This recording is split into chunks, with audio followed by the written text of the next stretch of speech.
கொலை, கொள்ளை மற்றும் கடன் வாங்குவதில்தான் தமிழகம் முதல் மாநிலமாக இருக்கிறது என்று எதிர்க்கட்சி துணைத் தலைவர் ஆர்.பி. உதயகுமார் குற்றம் சாட்டியுள்ளார். மதுரை மாவட்டம் திருமங்கலம் அருகே செங்கப்படை கிராமத்தில் மதுரை புறநகர் மேற்கு மாவட்ட அம்மா பேரவை சார்பில் மாபெரும் திண்ணை பிரச்சார நிகழ்ச்சி நடைபெற்றது. இதில் கழக நிர்வாகிகளுடன் வீதி வீதியாக சென்று அதிமுக அரசின் சாதனை விளக்க பிரசுரங்களை எதிர்க்கட்சி துணைத் தலைவர் ஆர்.பி. உதயகுமார் பொதுமக்களிடம் வழங்கி திண்ணை பிரச்சாரம் மேற்கொண்டார்.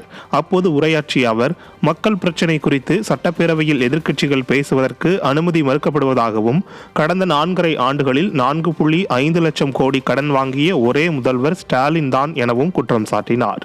இந்நிகழ்ச்சியில் முன்னாள் சட்டமன்ற உறுப்பினர் மாணிக்கம் மற்றும் கழக நிர்வாகிகள், தொண்டர்கள் ஏராளமானோர் கலந்து கொண்டனர். முன்னதாக பொதுமக்கள் அனைவருக்கும் அன்னதானம் வழங்கப்பட்டது. தண்ணி பற்றாக்குறை வரும், அணைகள்ல நீர் குறைஞ்சிருச்சு. இப்போ 90 அணை தமிழ்நாட்டில் இருக்குதுன்னா, கத்திரி வெயில் தொடங்குவதற்கு முன்பாகவே அங்கே நமக்கு கிடைக்க வேண்டிய டிஎம்சி தண்ணீர் குறைஞ்சி போச்சு. அவசர பொது முக்கியத்துவம் விவாதிக்கணும்னா முடியாது. எங்களுக்கு மக்களுக்கு பாதுகாப்பு இல்லைங்க, விவாதிக்கணும் முடியாது.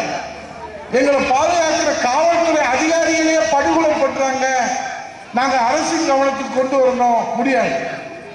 அப்ப எதை சட்டமன்றத்தில் பேசுறது?